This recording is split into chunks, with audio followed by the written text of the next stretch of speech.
हरे कृष्णा.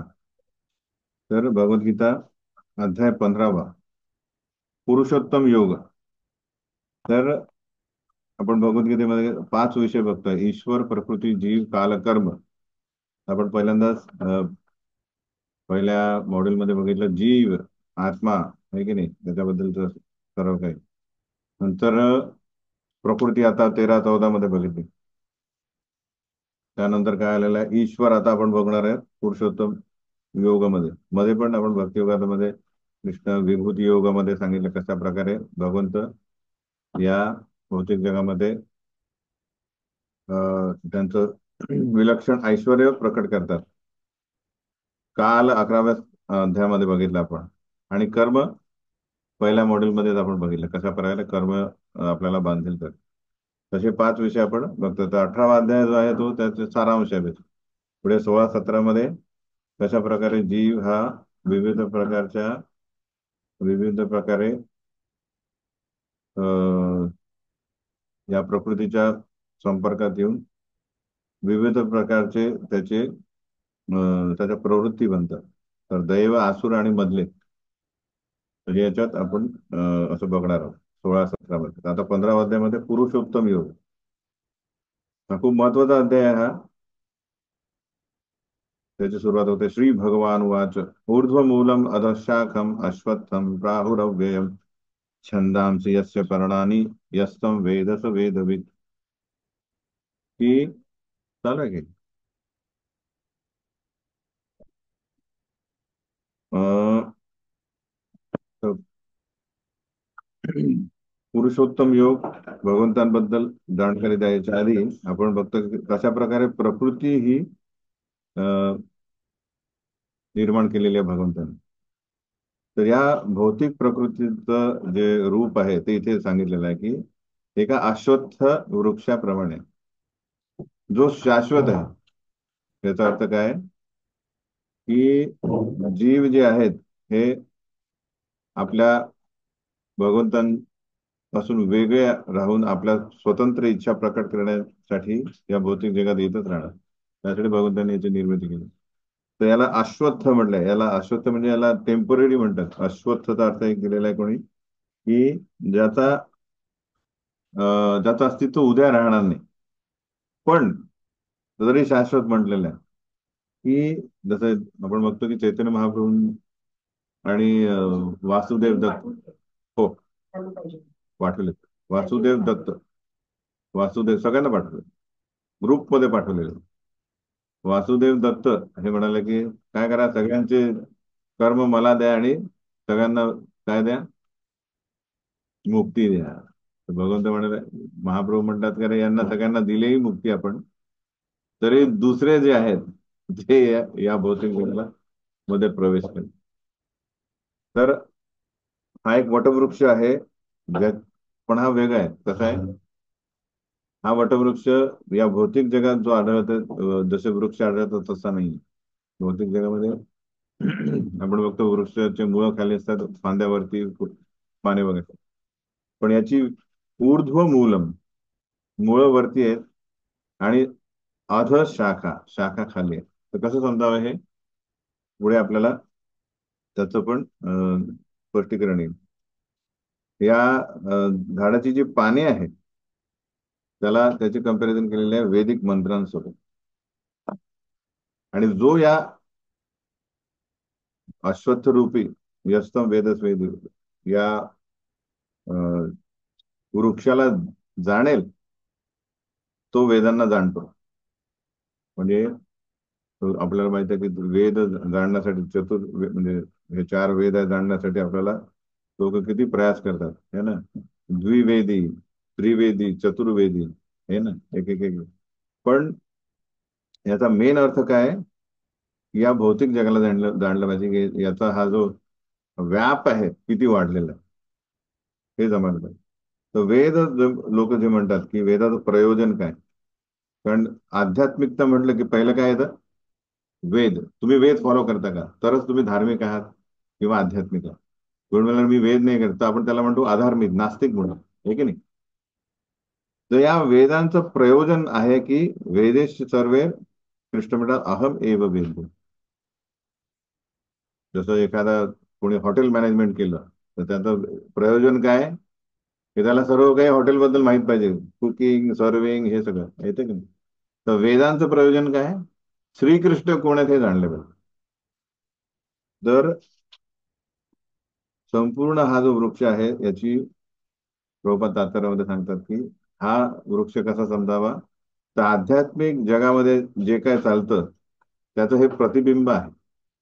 म्हणजे ऍक्च्युअल जी हा जो वृक्ष म्हणजे म्हणा जातं जीव आहेत, जे विविध प्रकारच्या व्हेरायटीज म्हणजे विविधता, रस हे कुठे आहेत आध्यात्मिक जगामध्ये, पण त्याचे प्रतिबिंब हे जे आहे त्या भौतिक जगात दिसतं. जसं उदाहरण दिलं की आपण एखाद्या नदीच्या काठावर गेलो आणि काठावर झाडं असतील तर झाडाचं प्रतिबिंब आपल्याला कसं दिसेल, पाण्याचं उलट दिसेल, की मुळं वरती दिसतील, फांद्या खाली दिसतील. त्याचप्रमाणे आध्यात्मिक जगाचं हे भौतिक जग काय, प्रतिबिंब आहे. तर या सगळ्या गोष्टी तिकडे आहेत पण फक्त खऱ्या अस्तित्वात आहे, इथे प्रतिबिंब आहे. पुढे म्हणलंय की अधश्च ऊर्ध्वम प्रसुतास तस्य शाखा गुण प्रवृद्धा विषय प्रवाला अधश्च मूलानी अनुसंततानी कर्मानुबंधीनी मनुष्य लोके. जसं वृक्षाला आपण काय घालतो, वाढायसाठी पाणी घालतोय ना, तर पाण्याने वृक्ष वाढतो या भौतिक जगात. तर हा वटवृक्ष कसा वाढेल, त्रिगुणांनी पोषण, मायेचं अस्तित्व आहे, वर्चस्व आहे इथं. त्यामुळे याच्या शाखा खाली पण आहे आणि वरती पण आहे. तर प्रतिबिंबात म्हणजे कसं समजावं आपण, तर भौतिक जगाची निर्मिती झालेली आहे कुठून, ब्रह्मलोकात. तर ब्रह्मलोक याचं मूळ आहे आणि खालती जे आहेत त्या फांद्या आणि सगळ्या त्या पाताळ लोकांपर्यंत आहेत. असं उलट झाड आहे, मूळ वरती आहे ब्रह्मलोकात आणि फांद्या खालती आहेत. आणि वरती पण जातात आहे, कारण भूलोकावर जे लोक आहेत जे कर्म करून स्वर्गात पण जातील, म्हणून त्यांच्या फांद्या वरती पण जातात. म्हणजे या एकदा का जीव या भौतिक जगात आला की तो या वटवृक्षामध्ये विविध प्रकारच्या योनींमध्ये म्हणजे तो वरती खाली जाणार. तर याच्या डहाळ्या ज्या आहेत त्या इंद्रिय विषय आहेत. म्हणजे डहाळ्या म्हणजे त्या फांद्या, त्याला डहाळ्या म्हणजे म्हणतात आहे की त्याची अं, पाने जी आहेत ती आहे विविध प्रकारचे इंद्रिय विषय. तर इंद्रिय विषय जे आहेत ते इंद्रियांसोबत त्यांचा ऑटोमॅटिक संपर्क असेल. जसा कान आहे तर त्याला काय अट्रॅक्ट करेल, कुठली पण रूप नाही करेल, शब्द करेल, आहे की नाही. तर जेवढे जेवढे इंद्रिय आहेत त्यांचे इंद्रिय विषय आहेत. त्यामुळे त्या त्या प्रमाणात त्या त्या इंद्रिय विषयांकडे ते इंद्रिय आकर्षित होते. आणि इथे दिलेलं की या वृक्षाची मुळे खाली पण पसरली आणि ती मानव समाजाच्या सकाम कर्माशी बांधली गेली. हे लक्षात घ्या, हा वृक्ष कोणासाठी होतोय, हा सकाम कर्मी. सकाम कर्मी म्हणजे कोण, ज्याला फळाची अपेक्षा आहे. तर या भौतिक जगात आपली उपस्थिती किंवा आपला प्रवेशच याच्यामुळे झालाय. कशामुळे, आपल्याला भोग इच्छा करायची, कर्माचं फळ मला पाहिजे. तर ज्या निमित्ताने आपण इकडे आलोय फळ, तेच समजा सकाम कर्म आपलं म्हणजे इच्छा गेली, फळाची अपेक्षा सोडली, तर आपण या वृक्षातून या बंधनातून सुटून जातो. आसक्ती आपल्याला विविध योनींमध्ये फिरवेल, ही फळाची अपेक्षा, फळाची अपेक्षा. आणि तेच ती अपेक्षा सोडून दिली की आपल्याला आसक्ती राहणार. मग ते तीन गुण आपल्याला बाध्य करते करणार नाही. तर म्हणून तर जसं प्रतिबिंब म्हणजे नदीच्या पात्रामध्ये झाडाचं प्रतिबिंब कशात कशात दिसतं, पाणी पाहिजे त्यासाठी, हे की नाही. त्याचप्रमाणे या जीवाचं या भौतिक जगाशी संपर्क कशामुळे आला, हे प्रतिबिंब कसं आलं भौतिक जगाचं, इच्छा. इच्छा आहे तर त्यामुळे ते प्रतिबिंब दिसतं. वटवृक्ष हा.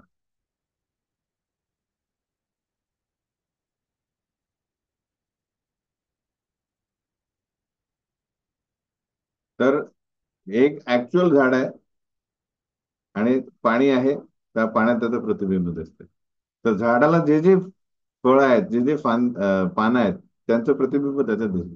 याचा अर्थ काय आहे की भौतिक जगात ज्या रस आहे, विविधता आहे, पण तुम्ही त्या नदीमध्ये उडी मारली की चला आंबा मी त्या नदीमध्ये उडी मारून काय करतो, जा.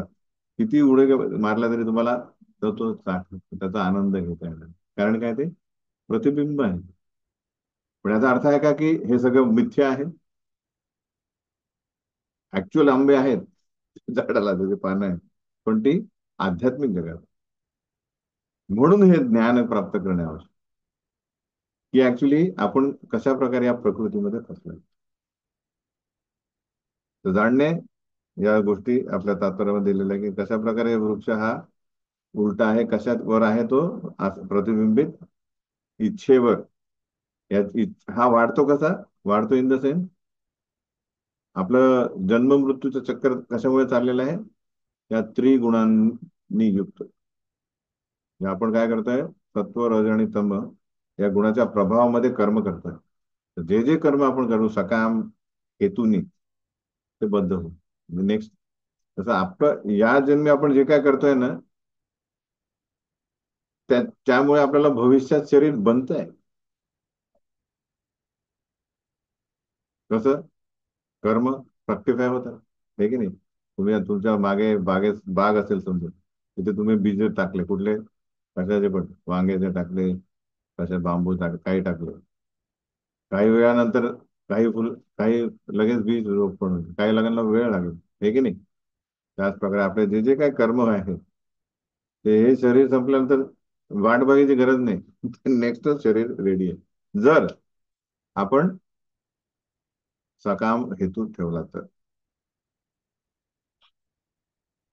हा वटवृक्ष हा याला अंतच नाही, कारण हा इतका गुंतागुंतीचा आहे. कुठून सुरू झाला तो आपल्याला माहित पण पडणार नाही की हा झाला कुठे, कुठे जायचं. कारण आपण काय करतोय, एका मागून एक असं जन्म मृत्यू जन्म मृत्यू असे विविध प्रकारच्या योनीमध्ये सगळ्या हृदयामध्ये इच्छांचा असा गोंधळ झालेला. त्यामुळे आपल्याला एक विषय, इंद्रिय विषय दिसला तर हजार इच्छा होतात. तर लहान मुलगा समजा जत्रेत गेला तर तो म्हणतो काय करून काय नाही, स्विमिंग पूल मध्ये जाऊ की आईस्क्रीम खाऊ की त्यात गोल गोल याच्यात फिरू, की फुटबॉल खेळू. काय झालेलं आहे, एक त्याला संधी मिळाली तर तो सगळीकडे. त्याच प्रकारे जीव, हे जत्राच आहे ही काय, हे भौतिक जग एक जत्रा टाईप आहे. जर इच्छा त्याच्या आहे, हे करू की ते करू, त्यामुळे अजून तो बद्ध होतो. अस्तित्व तो त्याचं खरं अस्तित्व तो विसरतो. आणि अंतिम आता या भौतिक जगाचा काय म्हणतात त्याला, रिझल्ट, परिणाम काय आहे? दुःख. जो आनंदाचा शोध चाललाय पण त्याला मिळत आहे दुःख. अश्वत्थमेनं सुविरूढ मूलम असंग शस्त्रेण दृढेन छित्त्वा. काय करायचं आहे आपल्याला पहिले? सकाम, फळाची हेतू आहे म्हणून आसक्त होतो व्यक्ती, आणि त्यासाठी आपला जीव पराकाष्ठा करत आहे ना. लोक किती काम करतात, लेडीज पण त्या लोकलमध्ये असे लटकत जातात, व्हिडिओ आहेत बघितलं, त्यांनी इमॅजिन का करतात, कारण जॉबला पोहोचायचा वेळ. कष्टात आहे. तर जोपर्यंत या भौतिक जगाबद्दल समजलं नाही पाहिजे की या खटाटोपामध्ये आनंद नाहीये, तेव्हा काय होईल? तेव्हा इच्छा होईल की या जंगलातून बाहेर निघायचं. पण त्यासाठी काय करावं लागेल? कारण माहितच नाही आपल्याला जायचं कुठे, तर जंगल, ते बघितलं का तुम्ही, जरा वाट तो हे झाला, सगळीकडे फांद्या, तो काय करतो, हे घेतो कुऱ्हाड, छाटत छाटत जाईल की अरे झाड कुठे, रस्ता कुठे, हे की नाही? तसं आपल्याला या वृक्षाचं वास्तविक रूप आपल्याला अनुभवता येत नाही, म्हणून तो असंग शस्त्रेण म्हणजे आपल्या काय म्हणतात त्याला, अनासक्तीने. अनासक्ती म्हणजे निष्काम. निष्काम इन द सेन्स प्रत्येक कार्यामुळे म्हणजे आपली आसक्ती केली पाहिजे. त्याने आपल्याला दृढेन छित्वा. छित्वा म्हणजे त्याला कापावं लागेल, छेदावं लागेल. कारण हे जंगल इतकं फैललेलं आहे की आपण हाताश होऊन जाऊ, अरे याला तर माहित पडत नाही. म्हणून काय पाहिजे, दृढता.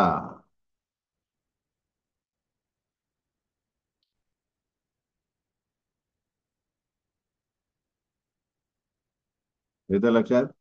जोपर्यंत ती दृढता दाखवली नाही तोपर्यंत वृक्ष. आणि आपण आपल्या भक्ती मार्गाने हा वृक्ष कापायचा प्रयत्न करतोय, पण आपल्या इतर इच्छा पूर्तीमध्ये काय होत्या, परत तो वाढतोय. कारण तो त्याची खोलवर मुळे म्हणजे इच्छा आहे. ते म्हणजे जेवढे बीज रोपण केलेलं आहे आपल्या, काही इच्छा बीजरूपी आहे, काही आपण कार्य केलेलं आहे, जे अजून अर्धवट झालेलं आहे. तर याला, या सगळ्यांना निश्चयाने आपल्याला छेदून टाकायचं. पण मग त्यानंतर काय करावं लागेल, तत पदम तत् परिमार्गितव्यम यस्मिन गताना निवर्तन्ति भूय तमेव चाद्यम पुरुषम प्रपद्ये यत प्रवृत्ती प्रसूता पुराण. तर जीव याने पहिल्यांदा त्याला स्वतःचा पराभव जाणवला. त्याला स्पष्ट काय जाणवलं पाहिजे, की मी या भौतिक जगात अशा रीतीने आनंद प्राप्त करू शकतो. ही पहिली स्टेप आहे. ती जोपर्यंत येत नाही तोपर्यंत ती दृढता येणार नाही आणि काही भक्तिमत्व येणारच नाही. कारण लोक काय म्हणतात, हम होंगे कामयाब. आहे की नाही. मंत्र काय भौतिकवादी व्यक्तींचा, हम होंगे कामयाब एक दिन. इथे सुख प्राप्त करूच. पण इथे भगवंतांनी सांगितलं की हे दुःखालयम आहे, अशाश्वतम है, तुम कितना ट्राई करेगा, हम होंगे कामयाब, तुमको निकाल शरीर से जाना पड़ेगा. आणि हे दुःखालय म्हणजे दुःखही मिळेगा, दुःखच मिळेल. तर हे हे जोपर्यंत या व्यक्तीला स्वयं अनुभव येत नाही तोपर्यंत त्याची ही सुटकेचा प्रयासच चालू होणार नाही. आणि जेव्हा त्याचा झाला तेव्हा तो काय करेल, असं स्थान शोधेल जिथे सुख मिळेल. ते काय आहे? आध्यात्मिक जग, म्हणजे या ब्रह्मांडाच्या पलीकडे. त्याला माहिती आहे. आता पुढे भगवंत सांगणार आहे आध्यात्मिक जगाचे वैशिष्ट्य काय. काय असतील वैशिष्ट्य, अंदाज लावा. भौतिक जग आणि आध्यात्मिक जग. तर आध्यात्मिक जगाचे वैशिष्ट्य काय असतील.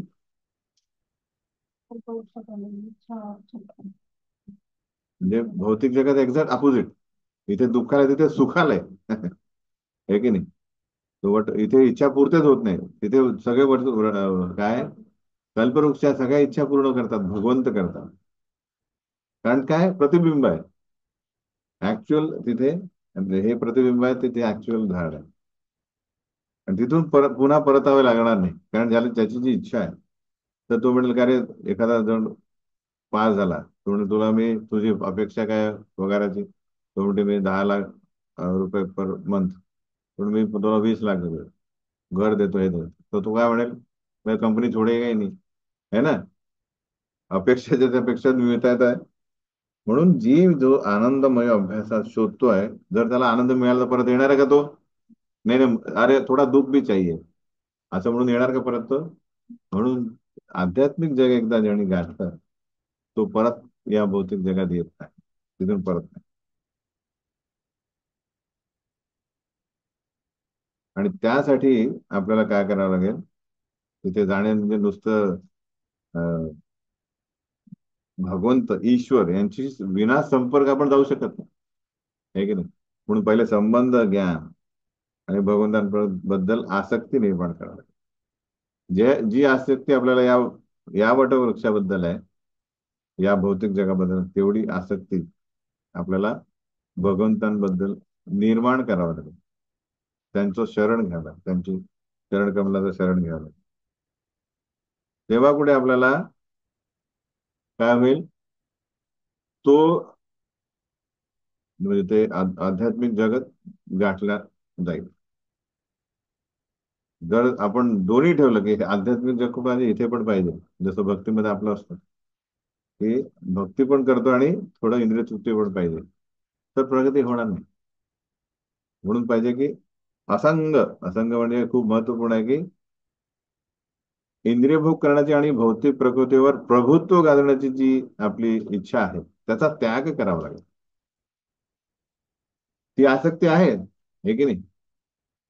अरे प्रभुत्व गाजव म्हणजे कोणी एखाद्याचं घर आहे, घरात कोणी दुसरं केलं तर त्याला जमणार नाही. कोणी एखादा बॉस आहे, तिथे दुसरा कोणी आला आणि तो म्हणाला हे करा, तर त्याला जमणार. हे काय प्रभुत्व गाजवण्याची किती आपल्यावर आहे. दास आपण नावाने म्हणतो की मी दास आहे, पण आहे काय बॉस. बघा प्रत्येकाच्या जीवनामध्ये कोणी हस्तक्षेप घातलेला आवडतो आपल्याला, कारण ती आसक्ती प्रबळ आहे आपल्याला. ती सोडावी लागेल. ती कशी सोडू आपण? शास्त्रांच्या आधारावर, की रे हे अस्तित्व आपलं काय आहे, अशाश्वत आहे इथे, हे की नाही? तर त्या अशाश्वत याच्यामध्ये तुम्ही कुठलाच तुमचा झेंडा गाडणार आहे इथे, हे की नाही? कारण त्यामध्ये तुम्हाला किती प्रयत्न करा, प्रयत्न करून तुम्ही तुमचा काहीतरी इथे राज्य सांभाळ म्हणजे निर्माण करा, तुम्हाला जायचं आहे इथं. म्हणून काय करायचं आहे? जर आपल्याला भौतिक जग सोडायचं आहे, आसक्ती अनासक्ती निर्माण करायची आहे, वैराग्य निर्माण करायचं, काय करावं लागेल त्यासाठी? मोह त्यागावा लागेल. निर्माण मोहा जितसंग दोषा अध्यात्म नित्या विनिवृत्त कामा द्वंद्वेर विमुक्ता सुखदुःख संगेर गच्छन्ति अमूढा पदम अव्ययम. तर ही जी खोटी प्रतिष्ठा आहे, ती आपल्याला त्यागावी लागेल. जो मोह आहे की अरे भविष्यात मला या मी हे पद प्राप्त करेल, त्यामुळे मी अधिक सुखी होईल, त्याचा त्याग करावा लागेल. आणि असंच संघ म्हणजे असेच भोगवादी व्यक्तींचा संघ, त्या सगळ्यांपासून आपल्याला मुक्त व्हावं लागेल.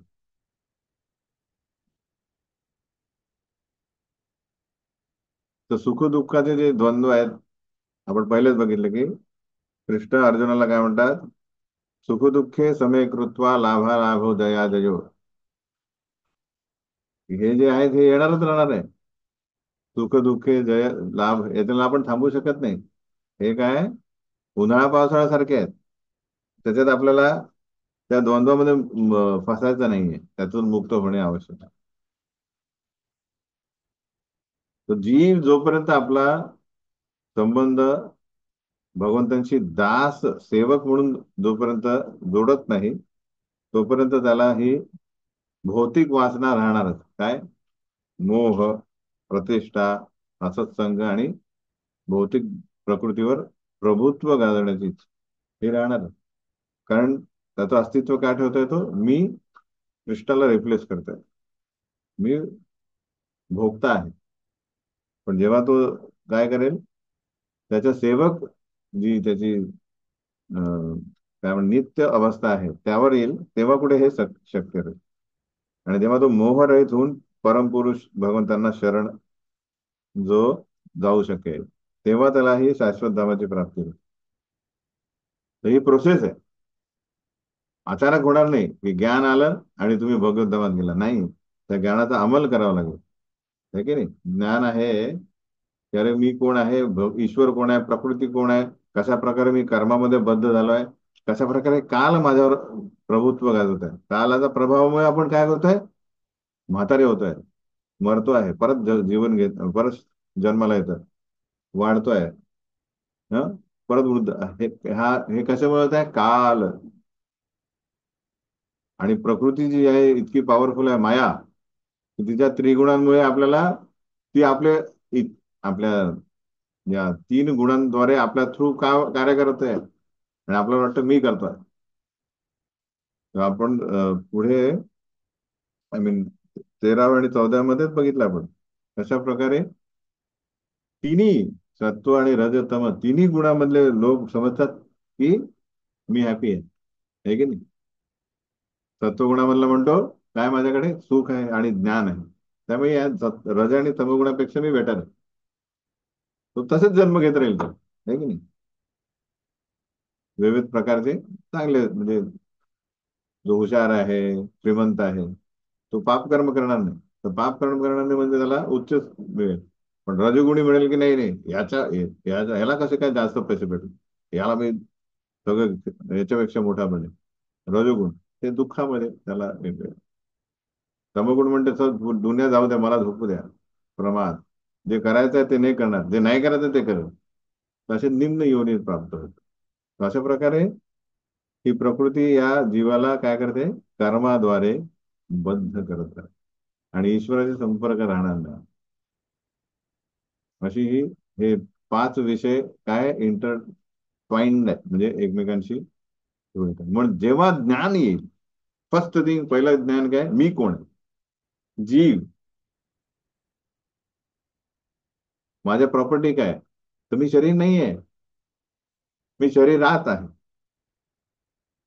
कशा प्रकारे मी हे सूक्ष्म आणि स्थूल शरीर स्वतःला काय केलेलं आहे, मी ओढवून घेतलेलं आहे, मन बुद्धी अहंकार आणि पंचमहाभूताने बनतो. कशा प्रकारे या प्रकृतीमध्ये मी बद्ध आहे, मी नाही, सगळेच तीन गुण आपल्यावर प्रभावी पडतात, सकाळ दुपार संध्याकाळ प्रकारे. ज्या ज्या गुणाला मी जास्त प्राधान्य देतो, तो माझा प्रवीण गुण होतो. म्हणजे इन द सेन्स की एखादा व्यक्ती सत्वगुणातच राहत असेल, तर तो सदैव सत्वगुणात त्याचं प्राधान्य राहील. पण रज आणि तम पण त्याच्यावर ऍक्ट करते, मुख्यतः तो सत्वर गुण आहे. पण तो रजगुणाला जास्त प्रभाव, संघ त्याचा रजगुण आहे, तर तो रजगुणी राहील. आणि ज्याचा संघ तमगुणी असेल तो तमगुणी राहील. अशा प्रकारे जेव्हा जीव बघेल की अरे मला ऍटलिस्ट सत्वगुणामध्ये आहे, जो ज्ञान आणि सुखाने भरेल, आणि नंतर मग शास्त्र आणि गुरु साधूंच्या संपर्कामध्ये मी काय करेल, शुद्ध सत्वाकडे येण्याचा प्रयत्न. तर जीवाला प्रकृती समजली, तर त्यासाठी कर्म करावं लागतील त्याला व्यवस्थित. तर कर्म शास्त्राच्या आधारात करतील तर पुण्य होईल, त्याला माहित आहे. आणि शास्त्राच्या विरुद्ध करेल तर पाप होईल. पण मी फक्त माझ्या ईश्वराशी संपर्क साधला की बेसिकली फक्त ईश्वराच्या प्रसन्नतेसाठी मी कर्म करतो, तर आपल्याला कुठल्याच प्रकारे माया किंवा त्रिगुण बद्ध करणार नाही. कुठल्याच कार्याने आपल्याला नेक्स्ट शरीरच बनणार नाही, आहे की नाही? प्रत्येक कार्याने आपलं बनत आहे, कारण आपलं काय इच्छा आहे, माझं, मला पाहिजे फळ, मला पाहिजे, शरीर बनत आहे. अकर्माने शरीर बनत नाही. त्यात फक्त इच्छा काय, हेतू कृष्ण संतुष्टी. आणि अशा व्यक्तीला कालही प्रभाव पाडू शकत नाही. कारण काल काय म्हणतोय, तर काल तर बेसिकली या भौतिक जगात काळामुळे सगळ्यांचेच काय परिवर्तन होत आहे. पण या जो आत्मा आहे त्याचं शरीर जे नश्वर आहे ऑफकोर्स, पण तो काळ, तो त्याचं शरीर नष्ट करतो, पण त्या शरीर नष्ट झाल्यानंतर त्या आत्म्याची तो प्रगतीच होते. प्रगती in the sense तो पदम तत् परिमार्गितव्यम, तो पुढे चाललाय आध्यात्मिक जगात. त्यासाठी हे मान मोह आणि असंग त्याला त्यागलं पाहिजे. वैराग्य निर्माण करून ज्ञानाची तलवार यांनी हा अश्वत्थ वृक्ष कापला पाहिजे, आहे की नाही? तर हा आहे ऍक्च्युली प्रतिबिंब, पण तरी शाश्वत वाटतो. कारण काय, की आपल्या इच्छांनी तो शाश्वत केलेला आहे. पण ज्या क्षणी आपण इच्छा निष्काम केल्या, त्या क्षणी हा नेस्तनाभूत होऊ शकतो. आपल्याला करायचं आहे तो. आणि हा वृक्ष प्रत्येकासाठी वेगळा आहे. हा ही जी आहे, भूतवा भूतवा प्रलयते, या वृक्ष वाढतोय, तो हा सामूहिक वाढतोय, पण आपला वैयक्तिक वाढतोय, आपल्याला वैयक्तिक वृक्ष कापतात आहे. सगळे मिळून एक या भौतिक जगात अश्वत्थ ट्री नाही कापायचा नाही हा वृक्ष. कारण मोक्ष मुक्ती ही वैयक्तिक आहे की नाही? समजा हजारो साधक भक्ती करतात आहे, त्यात या शरीरामध्ये मृत्यू आल्यानंतर सगळेच भगवद्धामात जातील असं नाहीये, मग सगळेच मुक्त झाले होईल का असं? कारण ज्याची परिपूर्णता झाली आहे तोच जाईल, है की नाही? म्हणजे त्यांनी त्याच्या वैराग्याने, त्याच्या कर्माने, त्याचा वृक्ष जो आहे, त्याचं जे कर्माचं जंगल आहे ते छापून टाकलं. बाकी सगळे अजून प्रयत्न करतात. आणि काही जणांना माहित पण नाहीये की हा वृक्ष काय आणि काय चाललेला आहे. चाललंय तो गाडी.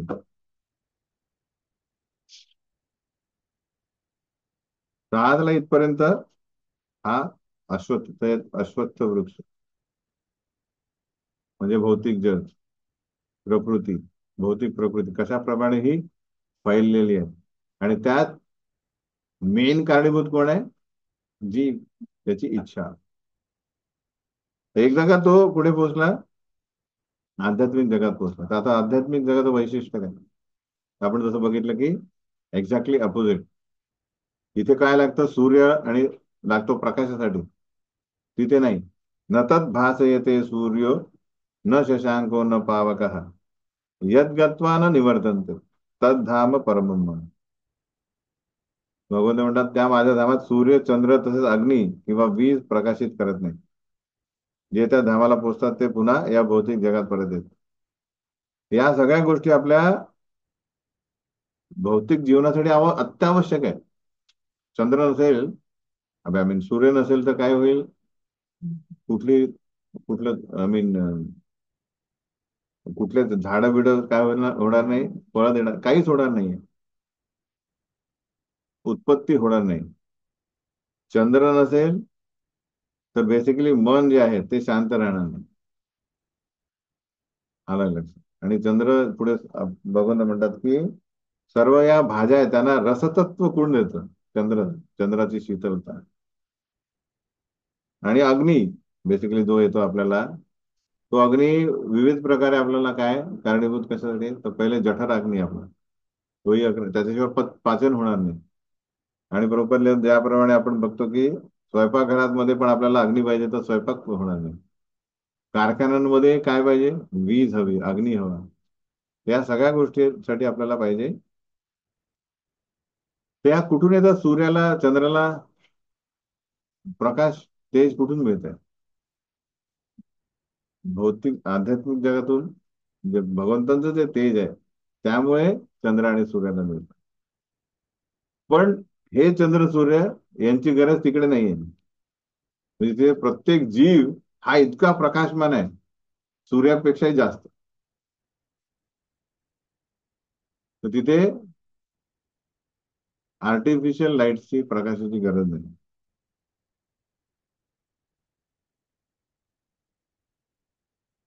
भगवंतांचं तेज जे आहे, ब्रह्मज्योती, तीच इतकी प्रभावशाली आहे की त्याच्यातून एवढी निर्मिती होते ही प्रकृतीची.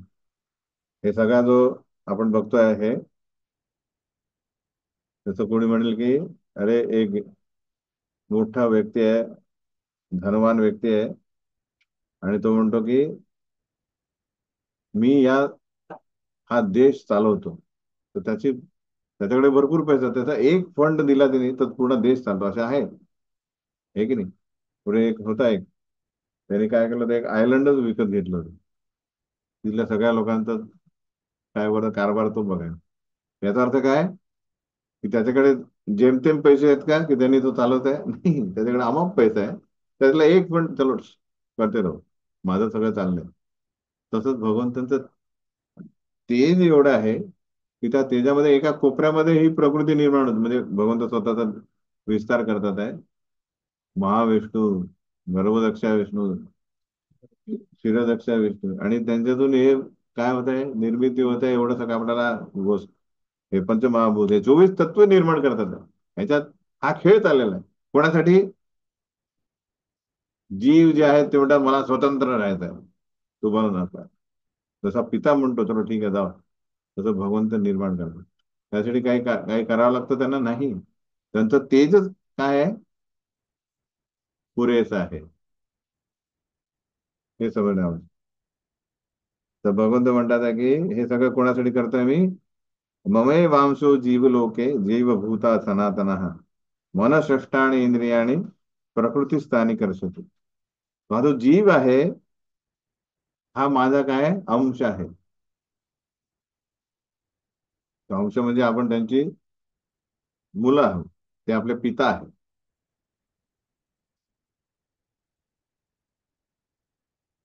तो आपले पिता कोण आहेत? कृष्ण हे काय सनातन आहे. तर त्यांचे गुण आपल्याला येतील. आपण पण सनातन आहे अंश. पण प्रॉब्लेम काय आहे? आपण अणु आहे. अणु, अंश, आणि ते विभू आहे. है की नाही? तो मुलगा लहान आहे, तो पित्याची तुलना करू शकत नाही. है की नाही? त्याच प्रकारे. तर हा जेव्हा स्वतंत्र राहण्याची इच्छा करतो तेव्हा भगवंत काय करतात आहे? मन, षष्ठाणी इंद्रियाणी. चला, हे तुला आध्यात्मिक जगात सेवक म्हणूनच आनंद मिळतोय. पण भोगता होण्यासाठी तुला काय करावं लागेल? तुला हे साधनं लागतील. मन आणि इंद्रिय. हे की नाही? भौतिक इंद्रिय. तर त्या सोबत त्याला कुठे दिलेली ही भौतिक प्रकृतीमध्ये पाठवली. आणि तिथे भगवंत काय म्हणतात आहे? प्रकृती स्थानी आनंदती नाही. काय लिहिलंय? कर्षती. म्हणजे तो दुःख भोगतोय, संघर्ष करतोय. आनंद मिळवता काय आहे? संघर्ष. आध्यात्मिक जगात संघर्ष नाहीये. तिथे ऑटोमॅटिक जीव हा सनातन आहे. सच्चित आनंद अंशरूपी आहे. तो ज्ञानमय आहे, शाश्वत आहे आणि आनंदमय आहे. साखर जी आहे त्या साखरेला कधी दुसरीकडनं साखर गोडवा घ्यावा लागतो का? हे 50% गोडवा दे बाबा, थोडा कमी झाला. काय झालेलं आहे ते? ती मुळातच गोड आहे ती. तसंच हा जो आहे आध्यात्मिक जीव, जो ज्याची इच्छा फक्त कृष्ण संतुष्टी आहे, तो आनंदमय आहे, ज्ञानमय आहे. पण जेव्हा ती दूषित झाली तेव्हा त्याचा आनंद, त्याला काय झालेला आहे? ज्ञान आवृत्त झाला, आनंद आवृत्त झाला. आणि तो कुठे कोणाच्या संपर्क झाला? मायेच्या.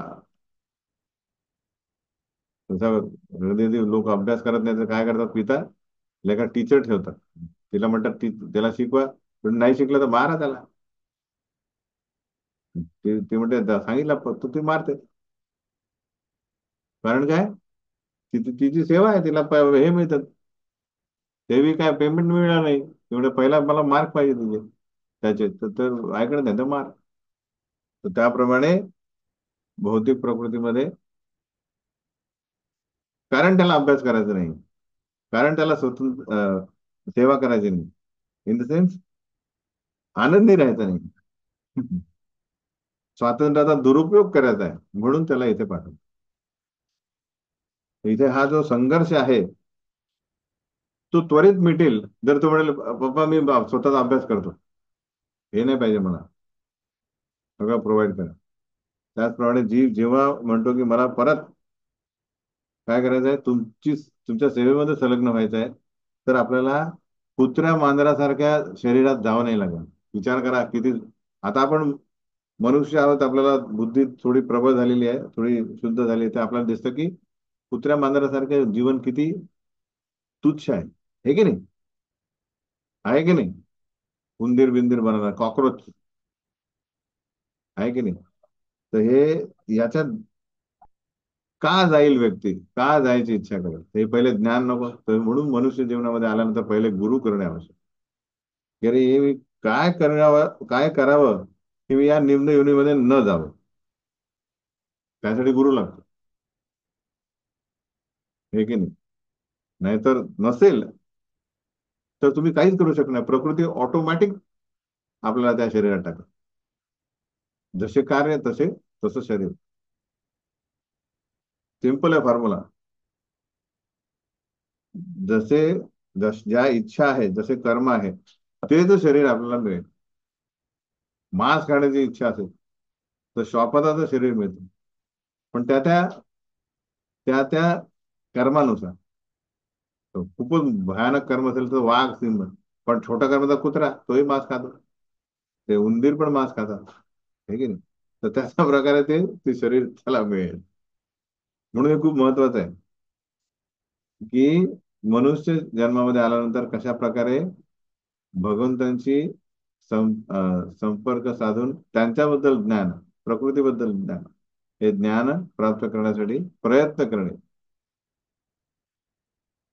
तर आपला हा संघर्ष, ऍक्च्युली संघर्ष का करतोय? तर इथे किती संघर्ष करा, सुख नाही मिळत, तो दुःख घेण्यासाठी, दुःख प्राप्त करण्यासाठी संघर्ष करतो आपण. कारण काही न करा करा तुम्हाला मिळणार दुःखच आहे.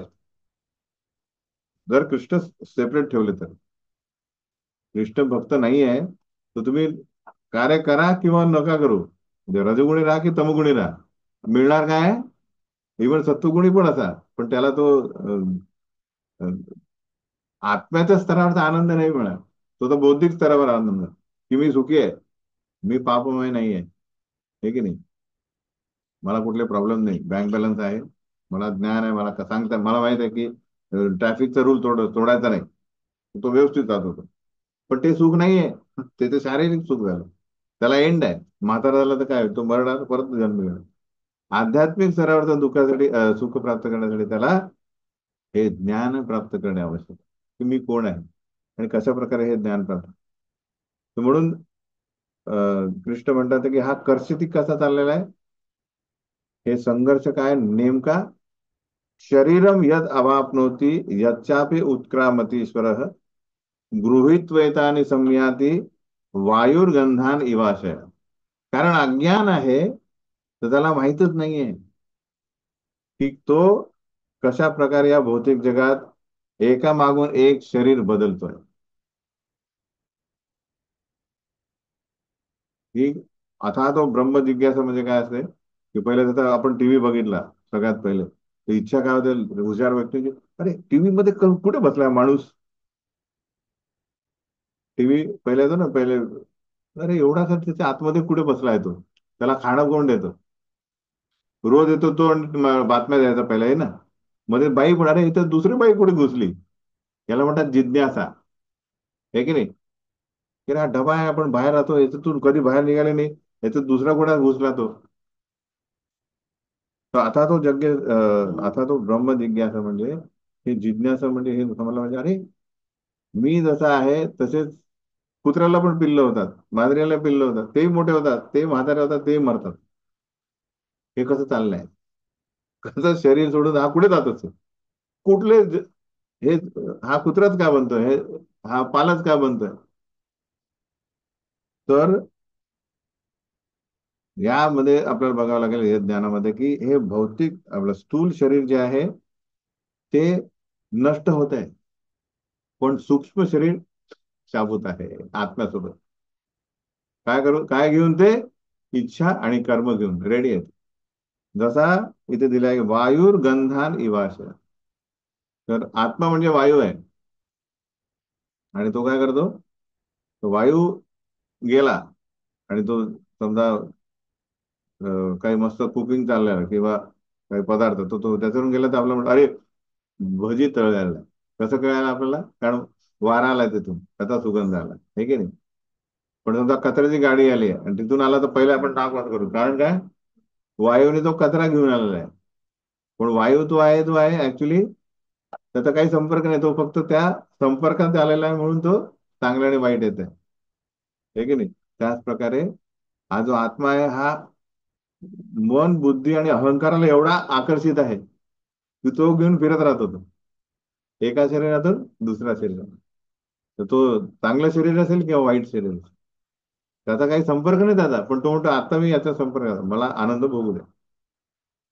आता तो कशा प्रकारे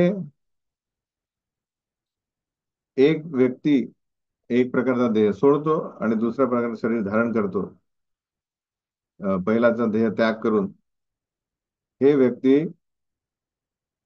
जाणू शकत नाही.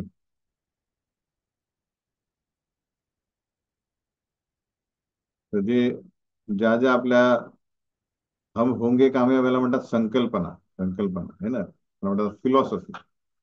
या वेगवेगळ्या फिलॉसॉफीमुळे वेगवेगळे लोक वेगवेगळे शरीर घेतात,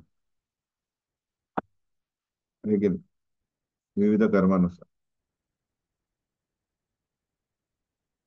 आणि का बरं? आणि श्रीकृष्ण म्हणतात की जेव्हा मी त्यांना तुम्हाला दिलेलं आहे स्वातंत्र्य, तर त्यात मी ढवळाढवळ करणार नाही. म्हणजे फोर्सफुल नाही करणार की प्रेम कर. जोपर्यंत तुम्हाला पूर्णपणे शुद्ध होऊन तुम्ही वैराग्य निर्माण होत नाही की या भौतिक जगाशी माझा काही संबंध नाही. नो इच्छा. प्रभुपाद म्हणे की अब कोई इच्छा नाही. एक म्हणजे प्रभुपाद लिहितात की एक बिझनेसमॅन होता, त्याला डॉक्टरने सांगितलं की तुम्हाला आता 2-3 तास आहे जे काय असेल तो म्हणे, अरे डॉक्टर मला काहीतरी इंजेक्शन द्या, म्हणजे काहीतरी द्या टॉनिक. 4-5 दिवस मला माझा एक बिझनेस डील आहे ती मी क्लिअर करतो. म्हणे अरे माझ्या हातात आहे का ते 4-5 तास. तर मरेपर्यंत म्हणून लोकांच्या इच्छा जाणार नाही. तर त्या इच्छेपायी त्यांना काय मिळेल? दुसरं शरीर. तर जोपर्यंत ती हे मनुष्य जीवनामध्ये जिथे आपल्याला माहित आहे की मृत्यू येतोय आणि त्यासमोर काय इच्छा आहे, तर त्यामुळे या भौतिक इच्छा नाही, त्या क्षणी मुक्ती मिळेल. अर्थात भौतिक इच्छा नाही आहे आणि मला तुमच्या प्रती आसक्ती आहे, सेवेमध्ये मला संलग्न व्हायचं, तेव्हा कुठे मुक्ती मिळेल. नाही तर नुसती ही आहे की मला इच्छा नाही तर भ्रमणामध्ये मी जाईल. लटकत राहील तो. कृष्णाशी संबंध नाही, परत यावं लागेल. कारण इच्छा जागृत होईल सेवेची. तर ही जी श्रृंखला आहे ती चालू राहील. स्वातंत्र्याचा दुरुपयोग, प्रभुत्व करण्याची तीव्र इच्छा, त्यामुळे त्यामुळे त्याला या वायूप्रमाणे इथे तिथे 84 लक्ष योनीमध्ये त्याला फिरावं लागेल. आणि त्याच्या इच्छा आणि कर्मानुसार त्याला काय मिळतील? इंद्रिय. इंद्रिय मिळतील. भोग घ्यायला. कुठली ती? श्रोत्रम चक्षु स्पर्शनम च रसनम घ्राणम एवच अधिष्ठाय मनश्चायम विषयान उपसेवत. विषयांशी संपर्क साधायला इंद्रिय हवे ना. जर तुम्हाला समजा दिलं गरम भाज्या आणल्या सगळ्या, है ना, पनीरची भाजी ही तुमची सगळ्या टेबलावर ठेवल्या, खाणार कसं? चमचेच नाहीये. चमचे पाहिजे की नाही? तर तसंच इंद्रिय विषय आहेत, रस गंध सगळे आहेत, पण इंद्रियच नाहीये, तर कसं होईल? म्हणून ज्याची जशी ऐपत तसे चमचे असते, हे की नाही? कोणाचे सोन्याचे चमचे घेऊन येते, कोणी चांदीचे येते, कोणी स्टीलचे, कोणी लोखंडाचे, कोणी प्लास्टिकचे, आणि कोणाचे काय असतील लाकडाचे असतात ना, सगळ्या टाईपचे आहेत. काही लोक रोज सोन्याच्या याच्यात जेवतात, आहे की नाही? आहेत लोक काही चांदीमध्ये जेवतात. तर तसे या जीवाला स्थूल शरीर धारण दिलं जातं, ज्याच्यात केंद्रबिंदू अध्यक्ष असतो मन, आणि त्याच्या इच्छेनुसार त्याला हे 5 इंद्रिय दिले जातात. तर आपण मागे चर्चा केली होती की साप याला कुठलं इंद्रिय नाहीये? पाय नाही त्याला. काय म्हणतात, काय त्याला कान पण नाहीये, हे की नाही? मगर याला काय नाहीये? मगरीला जीवच नाही, तो डायरेक्ट. आपण काय करतो? आपला जीव म्हणजे जीवेने तर मेन आपल्याला रसस्वाद आहे, हे की नाही? त्याला नाही आहे तो. किंवा असे बरेच प्राणी बघा, हे की नाही, त्यांना नाही आहे. जसं पक्षी आहे, त्यांना काय नाही आहे? म्हणजे त्यांचे सीमित आहे, त्यांना मागे बघता येत नाही, किंवा जे काय असेल ते. म्हणत अर्थ काय? त्यांच्या जीवा प्रत्येकानुसार त्यांची क्षमता की बाबा त्या ते पक्षी काय किती जगणार ते? कावळा किती जगतो? कुत्रा जो आहे 10 वर्षाच्या वरती जगू शकत नाही. तर या सगळ्यांच्या काय, कुत्र्याला गिळता येत नाही, त्याला चाटावं लागतं, हे की नाही? जे काय असेल ते आपल्याला पाणी पिता येतं, त्याला चाटावं लागतं. तर या सगळ्या त्यांच्या कर्मानुसार आणि त्यांच्या विविध इच्छानुसार त्यांना हे 5 प्रकारचे इंद्रिय वेगवेगळ्या प्रकारे. अशा आहे हे ही ही प्रक्रिया. त्याने उद्देश काय आहे? की त्याच्या इच्छेनुसार त्याला विशिष्ट प्रकारचा एक इंद्रिय समूह दिला की त्याला त्याचा उपभोग करता येईल. आता मगर म्हणाला, अरे मला ते चावायचं नको, चावायचे नकोच, मला फक्त खाटकन गिळायचं आहे. तर त्याला शरीर द्यावं लागेल, तो दिलेलं आहे. पाल काय करते ती? डायरेक्ट घेऊन टाक, चावत पण नाही. इच्छा आहे ती. तर तो विशिष्ट समूह भगवंत प्रकृतीद्वारे प्रोव्हाइड करता, दिला.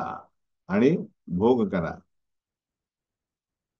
उत्क्रामंतम स्थितम वापी भुंजानम वा गुणान्वितम विमूढा नानु पश्यन्ति, पश्यन्ति ज्ञानचक्षुष.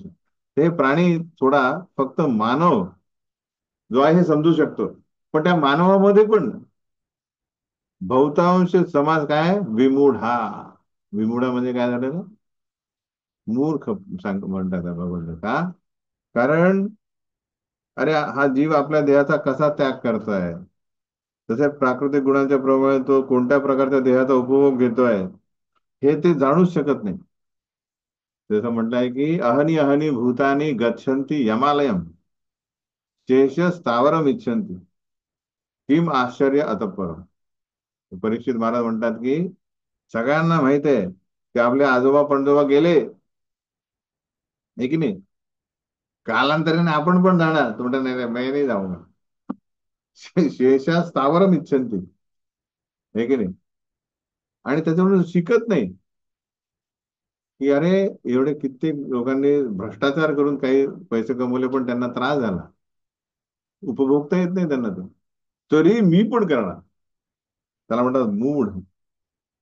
पण कोण बघू शकतं काय चाललेलं आहे? जसं आपण बघतो की कुत्रा किंवा मांजर किंवा झाड यांनी आपल्या स्वातंत्र्याचा दुरुपयोग केला, म्हणून त्यांना अशी काय दिलेली आहे? शरीर दिलेलं आहे. झाडाला शरीर काय दिलेलं आहे? त्याला मुवमेंटच नाहीये. अचल. अचल. का बरं? त्याचा दुरुपयोग केला त्यांनी, म्हणून उभं राहतात. त्यालाही आहे, जीव आहे, वेदना आहे सगळ्या. कोण बघू शकतं हे? ज्ञान चक्षुषा. ज्ञानाचा चष्मा त्यांनी घातलेला आहे. जो बघतो की अरे याच्यात मी माझ्यासारखाच आहे तो. आत्मा कोणासारखा आहे तो झाडामध्ये? ते जसं आपण म्हणतो की अरे हे तुम्ही झोपडीत राहता, मी फ्लॅट मध्ये राहतो, तर त्याला लाथ मारायला का जाता येता? अरे तू झोपडीत राहतो का? का मारायला नाही? तुम्ही तुमच्या बिल्डिंग मध्ये येता आणि झोपडीमधून राहतो, तो जाता येता, तुम्ही त्याला लाथ मारून जाल का? का झोपडीत राहतो ना तो, तुम्ही तर फ्लॅट मध्ये राहता, का नाही मारणार? अरे तोही आपल्यासारखाच आहे ना. काय खातोय? पोळ्याच खातोय तो, काय पाला नाही खात आहे तो. आलं लक्षात? त्याचप्रमाणे ज्ञान चक्षु वाला जो व्यक्ती आहे तो बघतो की सर्वत्र काय आहे? ते जीव आहे, माझ्यासारखेच आहे. पण त्यांनी त्यांचा दुरुपयोग, काहींनी दुरुपयोग केला, काहींनी सदुपयोग केला, म्हणून ते बेटर आहे आपल्यापेक्षा, हे ना? काही आपल्यापेक्षा चांगल्या प्रमाणात आहे, काही समान आहे, काही अजून अधोगतीला आहे, काही तर प्राणी आहे. तर हे कोण बघू शकतो? ज्ञान चक्षुषा. तो सात्विक व्यक्ती त्याच्यावरती शुद्ध सत्वावर आल्यानंतर तो बघतो की हे सगळे काय आहे? भौतिक इच्छेचे परिणाम, सकाम कर्माचे परिणाम. म्हणून ज्ञान अर्जित करणे याची तुलना कोणी कशी केलेली आहे? की सुभाषितामध्ये म्हटलंय की जशी एखादी गरोदर बाई आहे, स्त्री आहे, तिला माहित आहे की त्याच्या वेदना काय आहे, दुसऱ्याला माहित नाही कळणार, हे की नाही? त्याच प्रकारे त्या पंडितला माहित आहे की मी पंडित कसं झालो. तिलक लावला म्हणून पंडित झालो नाहीये. काय केलेलं आहे मी? अभ्यास, तपश्चर्या. ते सुभाषितामध्ये दिलं की एवढा तपश्चर्या केल्यानंतर ते मूल होतं. त्याच प्रकारे वेदनेमुळे. तर त्या पंडित बनण्यासाठी त्याला काय करावं लागेल? म्हणजे ज्ञान अर्जित करण्यासाठी त्याला त्याग करावा लागेल. इंद्रिय तृप्तीचा त्याग, मोह, काय म्हणतात त्याला, सर्व प्रकारच्या आसक्त्यांचा त्याग. तेव्हा कुठे तो ज्ञानी होईल आणि तेव्हा कुठे तो बघू शकतो की कशा प्रकारे शरीर बदलतात आहे. विविध इच्छांप्रकारे लोक ऊर्ध्व आणि अधर आणि मध्ये राहतात. आणि भगवंत म्हणतात यतंतो योगिन शैनम पश्यन्ति आत्मन्य अवस्थितम यतंतो अभि अकृतात्मानो नैनम पश्यन्ति अचेतस. तर प्रयत्न करणारे आत्मसाक्षात्कारी योगी जन हे सर्व स्पष्टपणे पाहू शकतात. साधक जो आहे, जो आत्मसाक्षात्काराचा काय करता प्रयत्न करतो, तो बघतोय, तो स्वतःलाही त्याच श्रेणीमध्ये बघतोय. परंतु ज्यांचे मन अविकसित आहे, जसं ते म्हणतात की सिगरेटवर लिहिलंय, काय लिहिलंय, आता काय लिहितात ते, स्मोकिंग किल्स लिहितात ना ते, आणि वेगवेगळे घाणेरडे म्हणजे असे विपत्त हे दाखवतात, कॅन्सर वाले, नका पिऊ. तर आपण बघूनच आपण पहिले कोणी ज्ञानी व्यक्ती म्हणेल की अरे ऍक्च्युली आग आहे आणि तो मग तो स्वतःला जाळायचं कशाला, तो पिणार नाही, हे की नाही. पण ज्याचा अविकसित तोंड आहे, तेही बघितलं तोंडाले दे दो, त्याला काय म्हणतात, आज मनावर नियंत्रण नाही, ज्ञान शून्य, हे की नाही. की त्याला स्वतःचा पैसा आणि आरोग्य धोक्यात ठेवून तथाकथित आनंद अनुभवायचा. म्हणून काय लिहिलं आहे, ज्याचे मन अविकसित आहे आणि ज्यांना आत्मसाक्षात्कार झालेला नाहीये, ते प्रयत्न करूनही काय घडत आहे ते जाणू शकत नाही. आता असे प्रभुपादांनी एकदा रशियामध्ये डॉक्टर कटोस्की, तो पीएचडी होता, त्याला विचारलं की ड्रायव्हर महत्वाचा आहे की कार महत्वाची, तो म्हणे कार. म्हणाले प्रभुपाद म्हणाले ड्रायव्हर नसेल तर कार काय उपयोगाची, तो म्हणे पण कार कार पाहिजे ना. म्हणे कार आणि ड्रायव्हर पेक्षा काय महत्वाचं, तो म्हणे ड्रायव्हर, सॉरी, तो म्हणतो कार. तर याचा अर्थ काय की शरीर महत्वाचं की आत्मा महत्वाचा, तो म्हणतो शरीर. कारण शरीर तर नश्वर आहे, पण शरीरानेच आपल्याला इंद्रिय तृप्ती करता येते.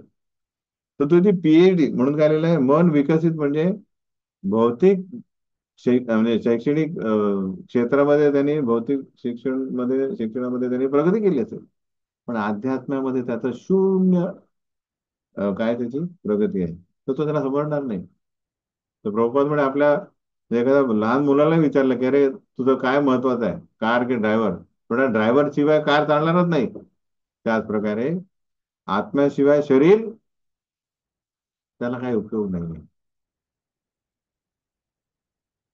तसा पिझ्झा महत्वाचा की पोपट महत्वाचा, पोपट महत्वाचा. त्याला खाऊ थोडा नाही सोन्याचा पिंजरा देऊ, त्याला रोज पेंटिंग करू, थोडा रे आत्मा त्याला खायला तो आपोआप राहील. तो रडताय तो, त्यांना नाही पहिले हे त्याला झाड झाड करून येतात. तो तसं चाललंय, आपलं काय चाललेलं आहे, शरीराला मेकअप चाललेला आहे, त्याला सगळं काही देत आहे, पण मग आतमध्ये आत्मा मरतोय, म्हणून दुःख दुःख आहे, हे की नाही. लोकांकडे सगळं आहे, पैसा आहे, प्रसिद्धी आहे, पण ड्रग्ज घेतात. का, मन नियंत्रण नाही, आत्म्याला तो ओरडताय तो, हे की नाही, प्रेम नाही मिळत आहे, त्यामुळे तो सुसाइडल झालेला आहे. आता ड्रग्ज येतात आहे मार्केटमध्ये, हे की नाही. कारण काय, ट्रेनिंग नाही आहे, आध्यात्मिक ट्रेनिंग नाही, कसं जगायचं काय जगायचं. म्हणून लिहिलंय की मन विकसित नसेल, जो आत्मसाक्षात्कार म्हणजे मानवी जीवन त्याचं सुरूच झालेलं नाही, त्या व्यक्तीच्या समोर सगळं चालत असेल तरी तो काय म्हणेल. तसं उदाहरण दिलेलं आहे की तुम्ही खेडेगावामध्ये म्हैस बघितले, म्हैस, तो म्हैस असेल ना, ती म्हैस आणि गायमध्ये फरक काय, म्हशीमध्ये आणि गाय मध्ये, नाही नाही, हे म्हणजे ठीक आहे, एनिवे, तो म्हैस म्हैस जी आहे ना, हिला हालूच शकत नाही आपण, म्हणजे जड असते. पण तिच्यासमोर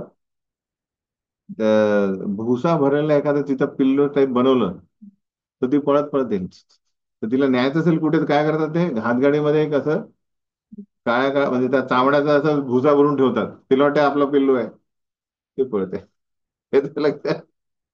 पण गाईला माहित पडतं की हे भुसा आहे.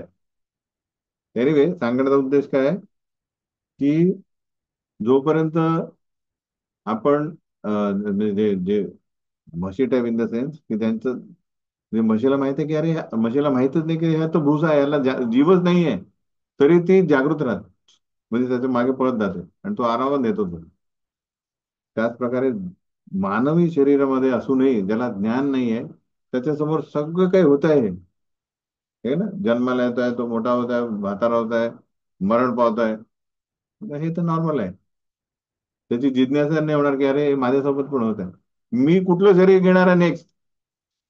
ते एक रिपोर्टर म्हणाला की अरे तुम्ही कुत्रा आणि म्हणजे हॉग डॉग, म्हणजे प्रभाकर म्हणे की तुम्ही कुत्र्याला एवढं काय असं तुच्छ म्हणून बोलताय, थोडं का बरं. थोडं आय आय डोंट माइंड, म्हणजे मी कुत्रा म्हणून आलो तर जन्माला काही प्रॉब्लेम नाही म्हणतो प्रपोज, म्हणजे ठीक आहे, माझा आशीर्वाद आहे तुला. त्यांचं काय मत आहे की कुत्र्याचं लाईफ चांगलं आहे. ते एक जापनीज आहे असं होतं, काय कितपत खरं माहित नाही, पण त्याने स्वतःला कुत्र्यामध्ये ट्रान्सपोर्ट करून टाकलं, म्हणजे पैसे देऊन प्लास्टिक सर्जरी करून तो कुत्रा झाला.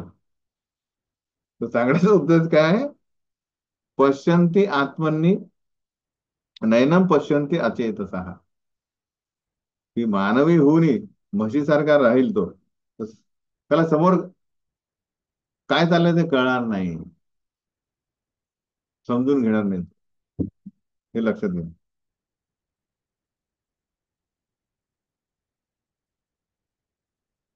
तर इथे त्यानंतर 12 नंतर कृष्ण सांगतात की कशा प्रकारे प्रत्येक जीव, म्हणजे आपण सर्व भगवंतांवर अवलंबून आहे, भगवंतांशिवाय आपलं काहीच होऊ शकत नाही. हे जे जीव आहेत, कशा प्रकारे, तो कोणी म्हणाल की का मी भगवंतांबद्दल ज्ञान प्राप्त करू, म्हणजे का भगवंतांना आसक्त करू. तर म्हणणार आहे राजा, भगवंतांशिवाय तू काहीच करू शकत नाही. म्हणजे आपण भगवंत काय म्हणतात, यद आदित्य गतम तेजो जगत भासयते अखिलम यत चंद्रमसी यत चाग्नो तत् तेजो विद्धी मामकाम. हे अखिल जगाचा अंधकार नाहीसे करणारे सूर्याचे तेज माझ्यापासून उत्सर्जित होते, आणि चंद्राचे व अग्नीचेही तेज माझ्यापासून उत्सर्जित होते. म्हणजे आपलं सगळं जीवन जे चंद्रामुळे चाललेलं आहे, सूर्यामुळे चाललेलं आहे, अग्नीमुळे चाललं आहे. आपण कोणाला आभार व्यक्त करायला पाहिजे, हे की नाही, करतो की नाही आपण, कोणी आणून दिलं काही तर म्हणतात धन्यवाद, ते दिलं असं आपण म्हणलो असतो. दुसरं, ठीक आहे, हे झालं वैयक्तिकरित्या. जागतिकरित्या भगवंत म्हणतात गाम आविष्यच भूतानी धारयामी अहम ओजसा पुष्टामीच्या औषधी सर्वा सोमो भूतवा रसात्मका. हे जे विविध प्रकारचे प्लॅनेट्स आहेत, ग्रह आहेत, विविध प्रकारचे नक्षत्र ग्रह, हे हवेत काय करतात आहे, तरंगतात आहे. हे काय वेटलेस आहे का, त्यांना वजन नाही आहे, भयानक मोठे आहेत ते. पण भगवान म्हणतात गाम आविष्यच भूतानी, मी त्याच्यात प्रवेश केलेला आहे, त्यामुळे ते तरंगतात आहे. बरोबर उदाहरण देतात की एखादा देह आहे, त्याच्यात जीव आहे म्हणजे प्राण आहे, तर तो पाण्यामध्ये तरंगेल, हे की नाही. पण जसा प्राण गेला तो काय होईल, तो बुडून जाईल. त्याचप्रमाणे परमात्मा रूपी भगवंतांनी काय म्हटलेलं, भगवंत प्रत्येक ग्रहलोकात पण प्रवेश केलेला आहे, त्यामुळे ते तरंगतात आहे. ही त्यांची शक्ती आहे, त्या शक्तीद्वारे ते आपल्या कक्षेतच राहतात. विचार करा, थोडे इकडे तिकडे झाले ना तर आदळतील एकमेकांना. ते होतात ना, काय म्हणतात त्याला, हा, उल्का पडणे. विचार करा कशा प्रकारे भगवंतांच्या शक्तीनुसार ते चाललंय. आणि मेन म्हणतात ते पुष्णामीच्या औषधी सर्व सोमभूतवा रसात्मक, तर औषधी इन द सेन्स सर्व वनस्पतींना जीवन रस. जे आपण म्हणतो ना, जसं मी ऍक्च्युअली याला गेलो होतो, कुठे, आपल्या हरिद्वार. हरिद्वार मध्ये आमची ती कुठल्या तरी यात्रा होती, त्याच्यात त्या भक्तांनी बनवलं होतं भरीत, वांग्याचं भरीत. ते गंगेच्या काठावरचं वांग होतं, तर त्याच्यात असला तो हे होता, काय होता, स्वादिष्ट. जे स्वाद असा होता, तुम्ही बाकी भाज्या खाऊन गेला फक्त. तर मला पहिल्यांदा या श्लोकाचा काय आलेला आहे, अनुभव आला की हे रस कुठून आलेला. तो सोम भूतवा रसात बघा, तर नदी आहे आणि भगवंत त्या चंद्रप्रकाशामुळे त्याच्यात काय आलेलं आहे, रस स्वाद. औषधी, या औषधींना औषध तत्व कुठे मिळत आहे? चंद्रामध्ये. तर मी आहे सोमो भूतवा रसात्मका, बघा म्हणतात. तर त्यासाठी आपण आभार व्यक्त करू शकतो. आभार म्हणजे आपण त्यांना काय म्हणतो, ऑबलाइज आहोत. त्यांच्यावर ऑबलाइज म्हणजे आपण त्यांच्यावर अवलंबून आहोत, याला म्हणतात. ऑब्लिगेशन म्हणजे अवलंबून. जसा मुलगा अवलंबून असतो ना, त्याला सोडून द्यायचा तो म्हणतो रडायला लागेल, लहान मुलगा. तो आईवर अवलंबून असतो, कारण काहीच करू शकत नाही. खायला प्यायला शी वगैरे घ्यायला तर ते सगळं ते करणारे आहे. आलं लक्षात? त्या प्रकारे. तर ठीक आहे बाबा, तुम्हाला खायला दिलेलं आहे, रस आलेला आहे, पाचन कसं होईल? अहम वैश्वानरो भूत्वा प्राणीनाम देहम आश्रित प्राणापान समायुक्त पचामी अन्नम चतुर्विध. तर आपल्या शरीरामध्ये पाच प्रकारचे वायू आहेत, हे की नाही? तर ते समतोल राखणे आवश्यक आहे. नाही तर काय होते, तो मेंटल होऊन जाईल. हे ना, त्याला म्हणतात. जसं जेव्हा महाप्रभू लहानपणी काय करायला लागले, तिथं काठी घेऊन सगळं घरातलं सगळं फोडायला लागले. म्हणजे सची माताने त्यांचा ऐकलं नाही. तो बाया बाजूचा काय म्हणे की त्याला वात दोष झालाय म्हणे. वात वाढला म्हणजे वायू इम्बॅलन्स झालेला. बेसिकली आपल्या हृदय, आपल्या प्राणापान समायुक्त, की या वायूंना समान, ज्याला म्हणतात संयोग ठेवणे, बॅलन्स ठेवणे, हे भगवंत करतात. आणि जठराग्नी जी आपल्या खूप आवश्यक आहे, नाही तर आपण काय हो, रोगी हो. है ना? निरोगी व्यक्ती म्हणजे काय? जो दगड पण पचवू शकतो, असं म्हणतात ना. तर त्याचा जठराग्नी असा आहे की तो काही टाका तो भस्म करून टाक. आणि ज्याचा जठराग्नी एकदम कमकुवत आहे, तो काय होतं, त्याला काही पचन नाही होणार. जठराग्नी कोण आहे? बघून ना, अहम अहम वैश्वानरो भूतवा, मी आहे तो जठराग्नी. आणि हे जे चार प्रकारचे अन्न आहे जे आपण खातो, है ना, चूष्य, लेह्य म्हणजे आपलं चाखतो, काही चावतो, हे की नाही, या सगळ्यांचं पचन करण्यामध्ये मी प्राण आणि अपान वायू यांचा संयोग साधतो, म्हणून हे पचन होतं. तर बघा, या सगळ्या चर्व्य, चोष्य, लेह्य, पेय, हे चार प्रकारचे अन्न आहे. हे सगळं पचन करण्यासाठी काय पाहिजे? तसं म्हणतो आज मला भूक नाहीये, याचा अर्थ काय? जठराग्नी मंद आहे आणि या वायूंचा समतोल नाहीये. कधी कधी खाल्लाय, पण असं वाटतं अरे अजीर्ण झालं. कारण काय? तो समतोल गेला. ढोसून ढोसून भरलेला आहे. तर ते उलटी होऊन जाईल. तर मग तो समतोल राखणे, बेसिकली या सगळ्यांसाठी आपल्याला भगवंतांची काय आहे? आवश्यकता आहे, अवलंबून राहावं लागतं. हे झालं सॉर्ट ऑफ शारीरिक अवलंबून, म्हणजे शारीरिक गोष्टींसाठी अवलंबून. इवन आपल्या काय म्हणतात त्याला, आंतरिक जे आपलं सूक्ष्म शरीर आहे, त्याच्यासाठी पण आपण भगवंतांवर अवलंबून आहे. सर्वस्व चाहम हृदय सन्निविष्टो मत्त स्मृती ज्ञानम अपोहनम च. वेदेश सर्वे अहम एव वेद्यो वेदांतकृत वेद विधेयो चाहम, की मी प्रत्येकाच्या हृदयात स्थित असल्यामुळे मी त्याला काय देतो? तीन गोष्टी: स्मृती, तू कोण आहे, आणि ज्ञान, तू काय करायला पाहिजे, आणि अपोहनमचे म्हणजे विस्मृती, ज्या ज्या गोष्टींची विस्मृती. तर हे जर आपण लिंक ठेवलं भगवंतांशी, असं म्हणता की कधी कधी तुम्ही असे झोपले आणि म्हणा, परमात्म्याला प्रार्थना करा की अरे मला 5 वाजता उठायचंय, 5 वाजताच बरोबर जागेल. ते लिंक पाहिजे, म्हणजे basically link in the sense, तुम्ही प्रसन्न करा भगवंता. तर परमात्मा रेडी आहे. तर त्यासाठी अलार्म अलार्म क्लॉक म्हणून परमात्म्याला नाही यूज करायचं. सांगण्याचा उद्देश की परमात्मा आपल्या सर्व इच्छा पूर्ण करण्यासाठी बसलेला आहे, पण आपण त्यांना प्रसन्न करण्याचा प्रयत्नच करत. तर स्मृती ज्ञान अपोहन, विस्मृती, आपल्याला विचार करा आपल्या अं, भूतकाळाची विस्मृती पण आवश्यक आहे. है ना? लोक म्हणतात अरे भूल जा वो, हो गया, पण काही लोक विसरत नाही. तो विचार करा, आपल्या पूर्वीचा जन्म आपल्याला समजा माहित असता, तर आपण जगू शकलो असतं का? काही असतं कुठलाही प्राणी फाणी किंवा, तर हे झालं तरी मी कोण आहे, हे करू की ते करू. ही विस्मृती पण भगवंतांमुळे आहे. आणि जे आपल्याला मॅन्युअल म्हणून दिलेलं आहे, वेद, तर वेद जाणण्याचा मेन उद्देश काय आहे? अहम एव वेद, मला जाणणे. भगवंत म्हणतात, तर ते वेदांची रचना मीच केली आहे, संचालन मीच केलं, आणि त्याचा ज्ञाता मीच आहे. तुम्ही काय करा, याचं अध्ययन करून मला जाणा. आता 16 ते 20 ना, यातला म्हणतात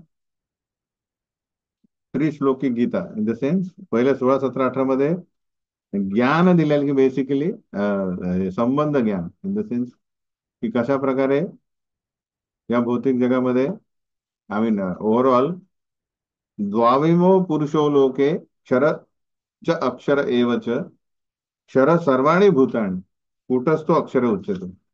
या आपण बघतो की या पूर्ण अस्तित्वामध्ये दोनच प्रकारचे जीव आहेत. कुठले आहेत ते? च्युत म्हणजे क्षर, आणि अक्षर म्हणजे अच्युत. म्हणजे जे आपल्या स्वातंत्र्याचा दुरुपयोग करणारच ते झाले क्षर, आणि जे त्यांचा नाही करणार, भौतिक आध्यात्मिक जगात राहणार, ते अच्युत आहे, अक्षर. असे दोनच वर्ग आहेत. जे भौतिक जगात असतात त्यांना म्हणतात च्युत, क्षर, आणि जे आध्यात्मिक जगात त्याला अच्युत म्हणतात. यांच्यामध्ये फरक नाहीये. फक्त ते काय करतात, त्यांचा स्वातंत्र्याचा एक दुरुपयोग करतो, एक सदुपयोग करतो. उत्तम पुरुषस्तु अन्यम परमात्मेती उदाहृत यो लोकत्रयम आविष्य बिभर्त अव्यय ईश्वर. याच्यात या दोहों व्यतिरिक्त एक उत्तम पुरुष आहे. ते कोण आहे? परमात्मा म्हणजे कृष्ण. क्षर अच्युत झाले, त्याच्या व्यतिरिक्त आहे उत्तम. हे काय केलेलं आहे? हे कुठे असतात? यो लोकम लोकत्रयम आविष्य, जे त्रिलोकांमध्ये प्रवेश करून या तिन्ही लोकांचे पालन पोषण करतात. कसे?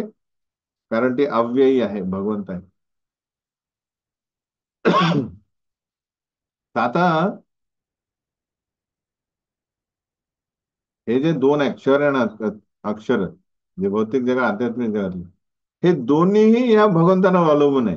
असं नाही की अच्युत जो आहे म्हणजे आध्यात्मिक जगात झाल्यानंतर तुम्ही स्वतंत्र झाला, तुम्ही तरीही भगवंतांवरच अवलंबून आहे. कारण काय? तुम्ही अणूच आहात, फक्त शुद्ध अणू झाले, शुद्ध आत्मा. यस्मात् क्षरम अतीतोहम अक्षरादपि च उत्तम अतोस्मी लोके वेदेच प्रथित पुरुषोत्तम. तर हा संबंध ज्ञान काय याच्यात दिलेला आहे 16, 17, 18 मध्ये, की तुम्ही जीव आहात, एक क्षरजीव, एक अक्षरजीव. त्याच्यापेक्षा उत्तम जीव आहेत भगवंत, जे पुरुषोत्तम आहे. का? कारण हे च्युत आणि अच्युत यांच्याही अतीत आहे. तुम्ही यांची कंपॅरिझन नाही करू शकत, कारण हे दोघे त्यांच्यावर अवलंबून आहे. ते दिव्य आहे आणि सर्वश्रेष्ठ आहे, म्हणून ते या जगामध्ये आणि वेदांमध्ये त्यांना पुरुषोत्तम म्हणतात. आपण पण पुरुष आहोत, सॉर्ट ऑफ, या आपल्या शरीराचं म्हणू शकतो. पण पुरुष उत्तम, ज्याची कोणीच तुलना करू शकत नाही त्यांच्याशी, त्यांना म्हणतात भगवंत.